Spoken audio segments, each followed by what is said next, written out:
dari kelas 11 B1. Oke, Agis. 12 ya. Ada 5 pertanyaan nih, Agis.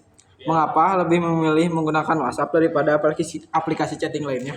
Karena menurut saya WhatsApp lebih simple dan lebih lebih lengkap aja kayaknya. Yang kedua sama ketiga, dampak positif dan negatif penggunaan WhatsApp apa? Menurut saya dampak positifnya ya gampang berkomunikasi sih. Kalau dampak negatifnya karena sekarang kan banyak penipuan tuh. Penipuan sekarang banyak di WhatsApp. Nah, yang keempat, Agis. Fitur apa menurutmu paling berguna di WhatsApp? Telepon sama VC sih. Karena kan kalau chatting doang nggak bisa dengar suara apa, nggak bisa lihat muka kan. Kalau VC bisa sama telepon. Nah, yang terakhir, Agis. Bagaimana menurutmu WhatsApp akan berkembang dalam 5 tahun ke depan? Menurut saya WhatsApp berkembang pasti akan harus meningkatkan lagi tingkat privasi, data pribadi dan banyak fitur-fitur yang lebih berguna sih. Oke, Agis, terima kasih ya. Ya, sama-sama, dadah. Perkenalkan, nama saya Muhammad Putra Pertama dari kelas 12 B1. Oke, Putra, saya di sini punya 5 pertanyaan ya. Satu, apakah yang pertama kali kamu pikirkan saat mendownload TikTok? Pertama kali itu karena banyak orang yang menggunakan TikTok, jadi tertarik. Udah aja gitu aja sih. Apakah TikTok semenarik itu? TikTok menarik sih, banyak hiburan dari video-video orang lain di konten itu, banyak video lucu, menghibur pokoknya. Oke. Apakah pendapat kamu tentang orang-orang yang belum pernah coba TikTok? Aneh sih, karena kan TikTok itu populer, viral di mana-mana, jadi harus download TikTok biar tertarik. Oke, nomor 4. Apakah apa yang membuat remaja jatuh hati kepada TikTok? Karena TikTok bisa menghibur kita saat kita sendiri. Oke, satu pertanyaan lagi ya. Rata-rata berapa banyak waktu yang dihabiskan penggunaan TikTok setiap harinya? Setiap hari kalau weekend sama weekday itu bisa sampai 1-2 jam. Kalau weekend itu bisa 1 hari dulu bisa nonton TikTok sih. Oke, terima kasih Putra. Perkenalkan, nama saya Baca Basyara Kemal dari kelas 1. Halo Syahril, saya di sini punya 5 pertanyaan. Boleh gak? Boleh. Oke, pertanyaan pertama, apa yang menjadi kelebihan X dibanding media sosial lainnya menurut Anda? Menurut saya ya X itu menarik karena gimana ya, konsep media sosialnya itu beda. Misalnya kayak Instagram, di Twitter ini kita tuh jadi kayak ngetik aja kutipan gitu, cuitan, dan bisa ada orang yang ngegapi, debat. Kayak di WA, kalau di WA kan cuman yang kotak-kotak yang kita punya aja, sedangkan kalau di Twitter ini open publik gitu. Oh iya. Oke, pertanyaan nomor 2. Di X ini banyak hal negatif. Di X ini salah satunya konten pornografi yang bebas berkeliaran. Apa pendapat Anda mengenai hal ini dan menurut Anda apa yang harus dilakukan untuk menghadapi hal tersebut? Menurut saya ya, kalau dari soal konten-konten negatif itu, karena memang sudah kebijakan dari pemiliknya ya, si Elon Musk dia itu mengizinkan untuk ada konten-konten seperti itu. Jadi kita juga susah buat menghindarinya. Sedangkan kalau di pemerintah Indonesia juga, kalau misalnya mau blokir Twitter, ya keblokir satu Twitter. Sedangkan di Twitter, di luar konten negatif masih banyak yang positifnya. Jadi kembali lagi ke kitanya juga sih, milih-milih aja kontennya. Kalau ada yang itu ya di-skip aja. Oh iya. Oke, pertanyaan selanjutnya. Seperti yang kita ketahui, ada kontroversi terkait fitur baru X di 2023 kemarin. Elon Musk membatasi penggunaan Twitter yang terverifikasi 10.000 per hari. 1.000 per hari untuk akun lama belum verifikasi dan 500 per hari untuk akun baru yang belum terverifikasi.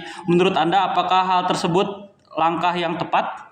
Nah, untuk saya sebenarnya di luar orang-orang yang banyak protes sama fitur ini, menurut saya ini tuh positif, soalnya banyak orang yang kecanduan main Twitter, scroll terus sampai beribu-ribu sehari. Nah, sudah ada fitur ini, jadi penggunaan Twitter itu terbatas lah. Jadi bikin orang tuh gak main HP terus kayak orang-orang nolak gitu. Oh iya.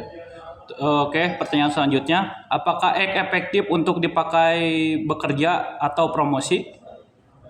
Buat saya belakangan ini juga saya banyak nyari freelance gitu ya di Twitter, banyak kayak promosi pekerjaan gitu. Dan jadi menurut saya efektif aja, soalnya ya open publik gitu, si cuitannya bisa yang nawarin pekerjaan, terus kita mempromosikan pekerjaan juga. Oke, pertanyaan selanjutnya, apa pendapat Anda mengenai banyaknya misinformasi dan ujaran kebencian di X? Kalau kata saya itu kembali lagi ke SDM manusia itu sendiri ya. Kalau emang ya orang dia suka ngeluarin ujaran-ujaran kebencian ya susah juga. Ya, kita report aja gitu akunnya sampai diblokir. Iya sih.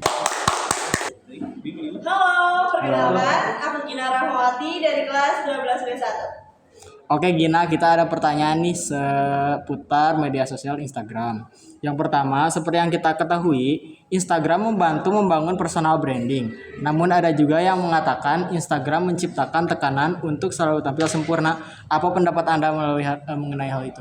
Oke, terkait personal branding, memang betul banyak orang-orang yang menggunakan media Instagram ini sebagai personal branding. Apalagi pada zaman sekarang, aku setuju orang-orang ini sedang meningkatkan value mereka melalui media sosial. Dan memang pada saat ini juga bisa dikatakan orang-orang yang masih tidak mengaktifkan di media sosial ataupun akunnya itu masih tidak ada apa-apanya, mereka tuh belum mulai untuk bergerak gitu, mereka tuh belum mulai untuk membangun personal branding mereka gitu.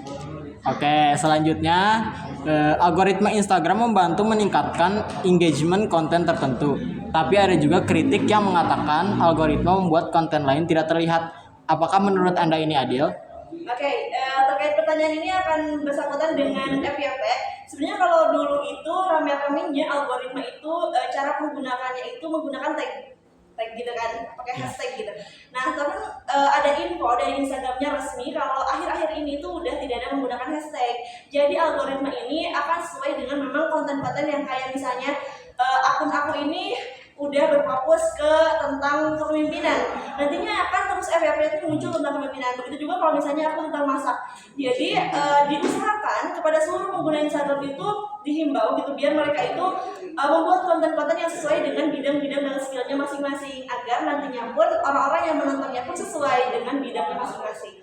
Oke, selanjutnya Instagram adalah bisnis platform yang bagus untuk berbisnis. Namun sebagian orang berpendapat bisnis kecil sulit bersaing dengan akun besar atau influencer. Bagaimana Anda melihat hal ini? Oke, ini sebenarnya bersangkutan dengan digital marketing. Memang betul ada yang memang orang itu bisnisnya sudah besar semakin besar. Memang ada bisnis kecil yang adanya digital ini mereka belum bisa beradaptasi. Nah, tapi aku pikir karena bisnis besar juga mereka bisa menghasilkan atau bisa menggunakan digital marketing, mereka pun bisnis kecil bisa, apalagi sekarang sudah ada fitur live ataupun fitur yang memang langsung dimana ketika kita melihat postingan bisa langsung otomatis ke websitenya, dan itu kan sangat menguntungkan. Oke, terima kasih. Selanjutnya, Instagram memudahkan orang untuk berbagi momen penting dalam hidup. Tetapi beberapa orang juga berpendapat hal ini membuat kehidupan menjadi terlalu terbuka. Apa pandangan Anda tentang privasi di Instagram ini? Oke, sebenarnya di Instagram itu ada fitur yang dimana privasi dan publik ya. Dan kembali lagi tergantung kepada masing-masing orangnya. Kalau misalnya memang orang itu merasa sesuatu yang ia bukakan itu tidak privasi, ya it's okay dan tidak masalah juga, no problem. Tapi kalau misalnya seseorang sudah kelebihan, kayak misalnya terlalu bebas gitu ya membuka Instagramnya sehingga informasi-informasi yang tidak sengaja untuk diumbar itu bisa disedot gitu oleh pengguna-pengguna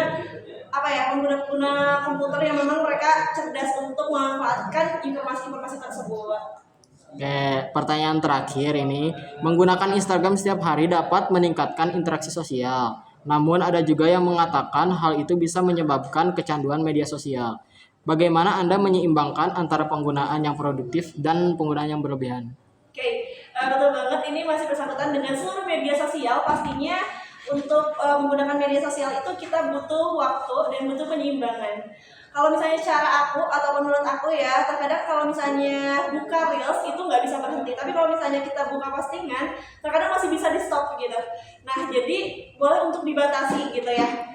Selain itu juga kalau misalnya udah kebiasaan itu bisa kita sebelum-sebelumnya dihilangkan gitu kebiasaan itu, karena bukan efek kecanduan yang kecil tapi efek kecanduannya besar gitu ketika kita memang udah sering banget sampai bisa satu hari full itu ngeliatin FYP-nya Instagram yaitu Reels. Oke, terima kasih Gina. Halo, nama saya Patmi. Saya Saya dari kelas 12 B1. Oke, halo Fahmi. Ini pertanyaannya akan berkaitan dengan Facebook. Apakah siap dengan pertanyaan nomor 1? Siap. Oke, pertanyaan nomor 1. Apa dampak negatif dari Facebook?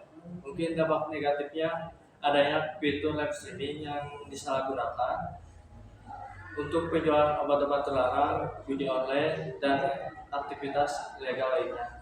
Oke. Ke pertanyaan kedua, bagaimana Facebook menghadapi persaingan ketat dengan platform lain seperti TikTok? Facebook sangat relevan dan kompetitif. Facebook juga meluncurkan fitur baru untuk mencari suasana berbeda, yaitu full screen. Oke, lanjut ke pertanyaan nomor 3. Mengapa Facebook bisa populer dari dulu hingga sekarang? Mungkin Facebook platform serbaguna, kita bisa terhubung berbagi status dan bisa memasuki komunitas atau grup lainnya. Oke, pertanyaan nomor 4. Kapan kita bisa mengakses Facebook? Mengakses Facebook sangat mudah, kita bisa mengakses dimanapun kita mau. Oke, pertanyaan nomor 5. Terakhir nih, di era globalisasi ini banyak media sosial yang beragam kegunaannya. Setiap developer berlomba-lomba untuk menambahkan fitur baru sebagai daya tarik tersendiri. Contohnya seperti Facebook. Lalu apa saja fitur yang ada pada Facebook? Fitur Facebook ada 2, yaitu yang satu Facebook Live. Facebook Live ini untuk menghemat data, dan fitur yang kedua fanpage. Fitur ini digunakan untuk berbisnis atau berjualan. Oke, pertanyaan telah selesai. Question kita berakhir. Udah selesai guys. Ada YouTube bentar ya.